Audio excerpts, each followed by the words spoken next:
अस्सलाम वालेकुम प्यारे दोस्तों, क्या हाल चाल हैं। उम्मीद करता हूँ खैरियत से होंगे। आपका दोस्त आपका भाई मोहम्मद माजिद हाजिर है। तो दोस्तों, आज की ज़ेरे नज़र वीडियो के अंदर हम बात करने जा रहे हैं डॉलर के रेट के हवाले से कि डॉलर का रेट जो अब नीचे आ गया है। अमूमन आप लोग मार्केट के अंदर रेट का जो देखोगे, आज के जो इंटरबैंक के अंदर रेट है वो 277 पर जो है वो मार्केट के अंदर ट्रेड कर रहा है। और अगर हम सोने के रेट के हवाले से बात करें तो सोने का जो रेट है वो आज का 2,04,500 के अंदर बाय और सेल किया जा रहा है। तो यहाँ पर जो है वो बहुत ज़्यादा लोग सवाल कर रहे हैं कि क्या डॉलर का रेट अब मज़ीद नीचे आएगा या ऊपर जाएगा। तो इसके बारे में आज तफसीलन बात की जाएगी इंशाल्लाह। मुकम्मल जो पेशगोई है उसके बारे में आपको बताएंगे और आपको बताने की कोशिश करेंगे कि बहुत सारे लोग जो डॉलर्स ख़रीदना चाहते हैं या फिर वो लोग जो डॉलर्स के अंदर इंपोर्टिंग करना चाहते हैं, एक्सपोर्ट करना चाहते हैं, तो उन लोगों के लिए क्या राय है, क्या पेशगोइयाँ कहती हैं और सोने के रेट के हवाले से क्या पेशगोई है। तो दोस्तों, वीडियो आगाज़ करने से पहले छोटी सी गुजारिश है, अगर आप हमारे चैनल पर नए हैं तो हमें सब्सक्राइब लाजमी कर लें। तो चलिए दोस्तों, वक्त को ज़ाया किए बगैर अपनी वीडियो की जानिब बढ़ते हैं। सबसे पहले अगर हम बात करें पाकिस्तान के अंदर डॉलर के रेट के हवाले से, तो यूँ ही पाकिस्तान को डॉलर्स मिले तो पाकिस्तान के अंदर डॉलर का रेट कम हो गया, जो कि हमने बात की थी कि डॉलर का रेट कम हो जाएगा। अभी यहाँ पर बहुत सारे लोगों के सवालात आ रहे थे कि यार आपने कहा था कि डॉलर का रेट 2, 3, 4 और 5 को बढ़ेगा, तो बढ़ा नहीं बल्कि नीचे आ गया। तो मैं आपको बता दूँ प्यारे भाई, हमने 26-27 को कहा था और किसी को भी नहीं पता था कि पाकिस्तान को जो है वो $3 बिलियन का जो है कर्ज़ मिलने जा रहा है। और जो है ना, ये तमाम चीज़ें जो पाकिस्तान के अंदर ही अंदर डिस्कस की जा रही थी, कोई बंदा बताने को राज़ी नहीं था, जिसकी वजह से जो है हमने जो पेशगोइयाँ की थी वो गलत साबित हुई। अब यहाँ पर सवाल ये आता है कि यार डॉलर के रेट के हवाले से कि डॉलर का रेट अब कितने दिनों तक मज़ीद नीचे आने वाला है और इससे भी नीचे आ सकता है या नहीं आ सकता। अब यहाँ पर सबसे ज़्यादा जो चीज़ तंग कर रही है वो यही तंग कर रही है कि यार डॉलर का रेट मज़ीद नीचे आएगा तो कितना आ सकता है। तो इसके बारे में बात करते हैं। सबसे पहले अगर हम बात करें पाकिस्तान के जो है रेट के हवाले से, यानी कि इकॉनमी के हवाले से, तो वो चीज़ आपको समझनी बहुत ज़्यादा लाजमी है। उसके बगैर आप लोग डॉलर के ऊपर जो है ना वो ट्रेड नहीं कर पाएंगे, डॉलर के अंदर इंपोर्टिंग नहीं कर पाएंगे। आपको पता नहीं चलेगा कि डॉलर कब बढ़ेगा, कब इंक्रीज़ होगा, कब नीचे आएगा। सबसे पहली चीज़ ये समझिए कि पाकिस्तान के अंदर जब भी डॉलर का रेट नीचे आया है तो उसके मज़ीद नीचे आने के चांसेस तब बढ़ेंगे जब पाकिस्तान के अंदर एक्सपोर्टिंग बढ़ जाए, इंपोर्टिंग कम हो जाए और जो इंपोर्टिंग हो उसके ऊपर टैक्सेस ख़त्म कर दिए जाएँ। और दूसरी चीज़ ये कि जब कोई भी चीज़ इंपोर्ट हो रही है तो वो ख़ाम माल के अंदर इंपोर्ट हो। मतलब ये हो कि पाकिस्तान के अंदर कोई भी चीज़ जो अगर इंपोर्ट हो रही है तो वह डायरेक्ट चाइना से ना आए बल्कि उसका ख़ाम माल आए और वो तैयार पाकिस्तान के अंदर हो, ताकि पाकिस्तान उसे एक्सपोर्ट भी कर सके और ख़ुद भी इस्तेमाल कर सके। इसके अंदर काफ़ी सारी चीज़ें जो अब पाकिस्तान के अंदर बननी शुरू हो गई, जिनके अंदर सोलर पैनल्स हैं जो पाकिस्तान के अंदर बनना शुरू हो गए हैं, और इसके साथ मोबाइल्स हैं जो पाकिस्तान के अंदर बनना शुरू हो गए हैं, और मोटरसाइकिल CD70 हो गई, ये मोटरसाइकिल जो है वो पाकिस्तान के अंदर बनना शुरू हो गए हैं, जिसकी वजह से इनके ऊपर जो है ना वो ख़ाम माल चाइना से मंगवाया जाता है और इन्हें जो है ना असेंबल करके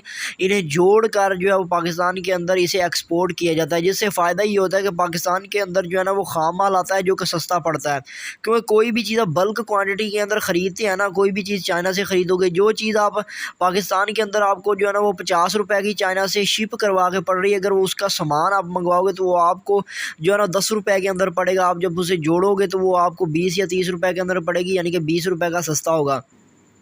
उसकी बड़ी वजह ये भी होती है कि जब आप शिपिंग के ऊपर जितना टैक्स लगता है, उसके बाद जब पाकिस्तान के अंदर चीज़ आती है तो वो चीज़ अगर साबित आई है ना तो उसके ऊपर टैक्स ज़्यादा लगेगा बमुकाबल ख़ाम माल के, क्योंकि पाकिस्तान की इकॉनमी, पाकिस्तान की हुकूमत को भी पता है कि कोई भी चीज़ अगर ख़ाम माल आता है तो वो पाकिस्तान के अंदर चीज़ असेंबल होगी तो वो तैयार होगी, और वो जब पाकिस्तान उसे एक्सपोर्ट करेगा और आवाम ख़रीदेगी तो वो जो है ना वो सस्ती बनेगी और फिर उसके ऊपर टैक्सेस भी ख़त्म किए जाते हैं। तो ये तमाम चीज़ें जो है ना पाकिस्तान के अंदर, यानी कि पाकिस्तान की इकॉनमी को जो है ना वो बढ़ाने के लिए काम में आती हैं। अब मिसाल के तौर पर जैसे मैंने आपको बताया कि मोटरसाइकिल बन रही है, तो मोटरसाइकिल अगर हम डायरेक्ट चाइना से ख़रीदें तो जब चाइना से शिपिंग के ज़रिए, यानी कि बहरी जहाज़ों के ज़रिए जब पाकिस्तान के अंदर आएगी तो उसके ऊपर पहले से वो पीछे से हमें महंगी मिलेगी, फिर उसके ऊपर जो टैक्स लगाया जाएगा, हुकूमत पाकिस्तान टैक्स लगाएगी, तो वो टैक्स जब अदा करेंगे तो वो ज़्यादा बनेगा, क्योंकि पाकिस्तान की हुकूमत ये नहीं चाहती थी बाहर की कोई भी चीज़ इंपोर्ट हो, क्योंकि पाकिस्तान के ऊपर कर्जा बहुत ज़्यादा है। तो वो जब उसके ऊपर टैक्स लगेगा और जब पाकिस्तान की मार्केट के अंदर वो चीज़ आएगी, पहले होल सेलर बंदा उस चीज़ को पकड़ेगा, होल सेलर से रिटेलर पकड़ेगा, रिटेलर से फिर वो शॉप वाले के पास आएगी। तो 3 मिडल मैन बंदे होते हैं जो पैसा निकालते हैं, और यही मिडल मैन होते हैं जो सबसे ज़्यादा पैसा खाते हैं। कोई भी पाकिस्तान के अंदर बंदा नहीं बताएगा कि मिडल मैन पैसा बनाता है,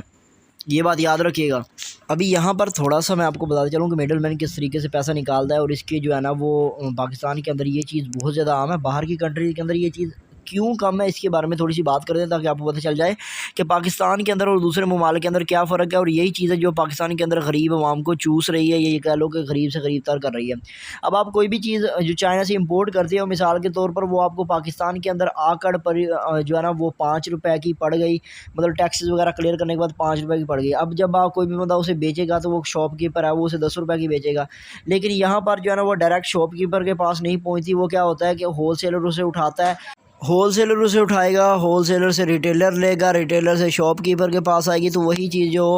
5 से 10 रुपए की थी वही बढ़कर 50 रुपए तक पहुंच जाएगी। और जब वो वही चीज़ जिसे जो है ना आम बंदे को 10 रुपए की 20 रुपए की मिलनी चाहिए थी, वही चीज़ एक बंदे को जो है ना वो 60-70 रुपए की 80 रुपए की मिलेगी। तो इस तरीके से मिडल मैन भी पैसा निकालते हैं, क्योंकि उनके पास पैसा होता है, वो ख़रीदते हैं बल्क क्वान्टिटी के अंदर और फिर उससे पैसा बनाते हैं। बहरहाल हमारा टॉपिक जो है डॉलर के रेट के रिलेटेड है, तो मैं आपको बताना चाहता हूँ कि पाकिस्तान की इकॉनमी के हवाले से अगर हम बात करें तो इसका जो दारोमदार है वो इस तरीके से है कि अगर पाकिस्तान के अंदर इंपोर्टिंग जो है ना वो जैसे अभी ये कर रहे हैं, मिसाल के तौर पर ये जो है ना वो पाकिस्तान के अंदर खाम माल की इजाज़त दे रहे हैं, फुल बटा फुल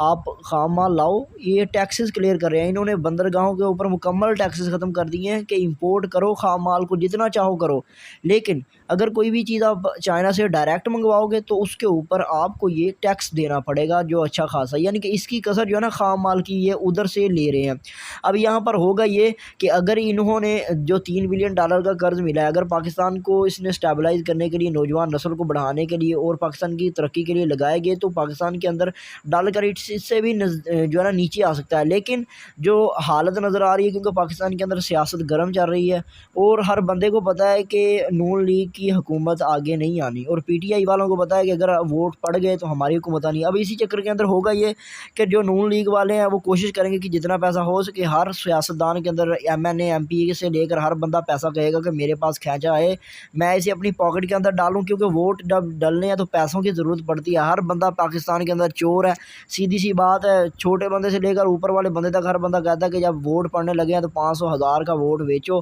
सुकून से जो है ना अपना पैसा बनाओ। तो उसी चक्कर के अंदर होता ही है कि पैसों की ज़रूरत पड़ती है, जो कि एमएनए एमपी हर बंदा लेता है। और इसी के चक्कर के अंदर आप लोग यकीन करोगे पाकिस्तान के अंदर ये 3 बिलियन ऐसे गायब होंगे, जैसे आप लोग देखोगे कि वो दिन से रात चढ़ता है ना, तो इसी तरीके से ये $3 बिलियन भी गायब हो जाने हैं। तो होगा ये कि फिर दोबारा से डॉलर का रेट अप हो जाना है। अभी यहाँ पर ये गैप कितना रहने वाला है, तो ये डिपेंड करता है पाकिस्तान की इकॉनमी के ऊपर, माशियत के ऊपर, कि ये किस तरीके से स्टेबलाइज़ करते हैं। इन्होंने कहा तो है कि हम पाकिस्तान के अंदर डॉलर के जो डॉलर मिले हैं उनसे पाकिस्तान को स्टेबल करने की कोशिश करेंगे, महंगाई को कम करेंगे, लेकिन ऐसा होता दिखाई नहीं दे रहा। उसकी बड़ी वजह यह है कि आईएमएफ ने कहा कि बिजली को महंगा कर दो, पेट्रोल की कीमतों को बढ़ा दो, और भी बहुत ज़्यादा डिमांड कर दी है, जिसके चलते जब ये तमाम चीज़ें महंगी होंगी तो महंगाई ऑटोमेटिकली ऊपर जाएगी। तो उसी चीज़ के चलते जब महंगाई होगी तो आप लोग देखोगे कि डॉलर का रेट फिर दोबारा से अप होना शुरू हो जाएगा। और ये इस तरीके से होगा कि 2-4 रुपये अप होते होते ये हो जाएगा, कभी स्टेबल हो जाएगा, कभी हो नहीं होगा। तो इस तरीके से ये तकरीबन 15 से 20 दिन या 1 महीने के अंदर अंदर डॉलर का रेट फिर दोबारा से अपनी वही कंडीशन पर जाएगा। और जब उस कंडीशन पर जाएगा तो आप लोग देखोगे कि जहाँ पर 286 पर डॉलर रुका हुआ था या नीचे नहीं था, तो वहीं से डॉलर अप होके 300 तक चला जाना है। तो अब इसके साथ ये मसला ये है कि ये डॉलर का रेट किसी को नहीं पता कि कितने दिन तक स्टेबल रहने वाला है। दोस्तों अभी यहाँ पर 277 से डॉलर का रेट मज़ीद नीचे आ सकता है, ये डिपेंड करता है पाकिस्तानी इकॉनमी के। अगर इन्होंने जो है ना अभी $3 बिलियन को अच्छे से खर्च किया तो उम्मीद है इंशाल्लाह डॉलर का रेट, हमारी दुआ है कि डॉलर का रेट 250 तक आ जाए। तो मगर ऐसा होता दिखाई नहीं दे रहा, ठीक है जी। और जो लोग पाकिस्तान से के अंदर इंपोर्टिंग करना चाहते हैं तो मैं उन्हें मशवरा भाइयों वाला ये दूँगा कि अगर वो चाहें तो पाकिस्तान के अंदर अपने रिस्क के ऊपर, अपने जो ना ज़िम्मेदारी के ऊपर वो चीज़ डिपेंड कर सकते हैं। जितना मुझे नॉलेज था मैंने आप लोगों को दे दिया, ताकि बाद में कोई बंदा मुझे ये ब्लेम ना करे कि आपने अच्छे से बताया नहीं। तो जो बंदा कोई चीज़ पाकिस्तान के अंदर इंपोर्ट करना चाहता है, क्योंकि दारोमदार तिजारत जो है डॉलर के अंदर होनी है, तो वो करना चाहता है या लेना चाहता है, कुछ भी करना चाहता है तो वो कर सकता है, क्योंकि अभी डॉलर का रेट जो है ना डाउन है। किसी ने ख़रीदने हैं तो वो भाई ख़रीद सकता है, लेकिन अपनी ज़िम्मेदारी पर ख़रीदे। दूसरे लोग जो है ना वो प्रेडिक्शन देते हैं, उनकी बातें भी सुने, मेरी भी सुन ले, और जो उसे अच्छा लगे वो करे। और सोने के रेट के हवाले से अगर मैं बताऊँ तो सोने का रेट भी इसी तरीके से, क्योंकि सारा दारोमदार डॉलर के ऊपर है, और जब डॉलर का रेट अप होगा या डाउन होगा तो साथ ही साथ सोने का रेट अप या डाउन होगा। आप लोगों ने एक चीज़ नोटिस की होगी कि जहाँ पर सोने का रेट 2,21,000 पर था, सोने का रेट जो ही डॉलर का रेट नीचे आया है उसी तरीके से सोने का रेट भी नीचे आकर 2,04,000 तक आ गया है और आप आम मार्केट के अंदर 2,03,000 2,000 तक यहाँ पर देखोगे। तो कहने का मकसद ये है कि जहाँ पर आप पाकिस्तान के अंदर डॉलर का रेट अप गया है तो उसी तरीके से सोने का रेट, तो सारा दारोमदार डॉलर के ऊपर है। आप डॉलर को फॉलो कर लें, सोने का रेट ऑटोमेटिकली नीचे ऊपर आता रहेगा। मिसाल के तौर पर कि अगर डॉलर का रेट अप होता है तो सोने का रेट भी अप होगा, ये गुमान ना करें कि सोने का रेट अप नहीं होगा। तो उम्मीद करता हूँ वीडियो पसंद आई, कोई लाइक और शेयर कर दे अपने दोस्तों के साथ। Thank you so much. अगर ये कोई वीडियो अच्छी लगे तो कमेंट कर दिया करो। Thank you so much.